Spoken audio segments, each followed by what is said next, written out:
Welcome to the West Orange Community House and Boys and Girls Club.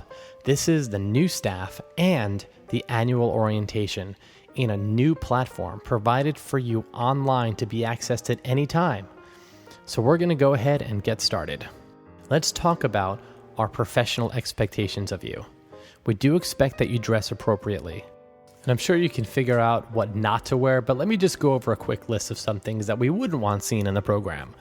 Like ripped jeans, ripped shirts, hats or sunglasses worn inside, shirts with inappropriate writing, but I'm sure you can figure out that we want you to look professional, so dress accordingly.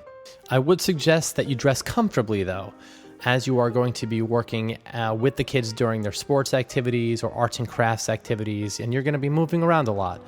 So I would just suggest that you dress comfortably, but look professional. It's very important that you are on time. If by any chance you're going to be late and you know it, or you're going to be absent, please give me a call or the site supervisor a call so we can staff the program accordingly. And we would hope that you respect, work with, and encourage each other on your team.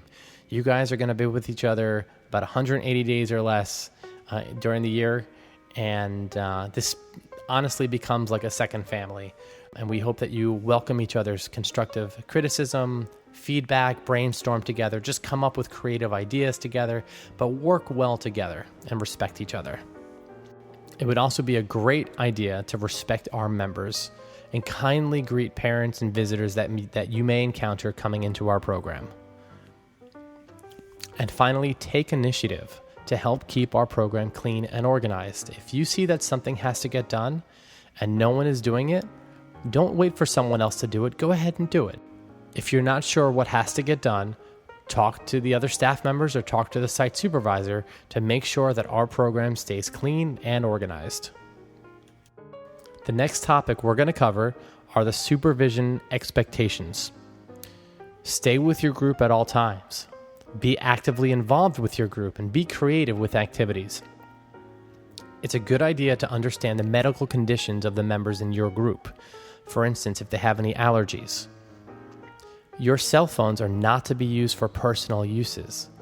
We do ask, however, that you keep your cell phones on you in case we have to communicate with you for one reason or another. If you have to make a phone call or if you do have an emergency situation, we completely understand. Just go talk to your supervisor and make sure that you have coverage for your group before you leave your group. The last thing we're going to cover in this topic is to never be alone with any one child. Even at the end of the day, when there's only one child left and the parent has not picked up that child, it's important that we have two staff members with that one child. The third topic we're going to cover today is interaction with members. Create rules for your members and be consistent with consequences. Never yell at members. Raising your voice is absolutely fine, but when you're yelling, it's showing that you're losing control. So raise your voice. If you feel like you're getting angry, remove yourself from the situation. Go talk to your supervisor. If members cannot follow the rules, you can refer them immediately to your site supervisor and they'll take care of it. As a staff member, it's also our responsibility to report and document all issues on unusual incident or injury reports. The fourth topic, and a very important one to cover, is on bullying and child abuse. At all times, you must be alert to harassment, intimidation, and bullying. It's the law, and we must protect our members. This type of behavior can be physical or emotional, so stay alert and report these behaviors immediately to the supervisor. If any members mention that they are being bullied, harassed, or abused, this must be addressed and reported immediately. Any visual markings on members that you feel could possibly be abuse must be reported to your supervisors. The fifth topic we're going to cover today is called good touch, bad touch. There should be little to no touching between you and our members. Acts of encouragement are permitted, such as fist bumps, high fives, upper shoulder pats. Now also, acts of medical treatment is permitted when you're tending to an injury. What is not permitted? Holding a member's hand, hugging, intimate touches, or sitting on laps is not permitted. And then staff engaging in this could be terminated immediately. So please be aware of how you are interacting with our members. The sixth topic is avoiding injuries. How do we avoid injuries? Well, first of all, follow the rules and regulations. Be alert and monitor your groups. Report any dangerous behavior to the site supervisor, obviously after you have addressed it. Review the site's emergency plans, such as the fire drill plans, evacuations, and lockdowns. There will be injuries in the program, but how do we identify whether these injuries are serious or non-serious? Let's talk about non-serious injuries. Scrapes, bumps, bruises. Bee stings are non-serious unless the child who was stung is allergic to bee stings. Then there are EpiPens, which are provided by the parents and will be stored in our cabinets. We also have ice packs and first aid kits available in the cabinets, and all injuries are reported on an injury report, which your site supervisor does have in their logbook. So we spoke about non-serious injuries. What is a serious injury?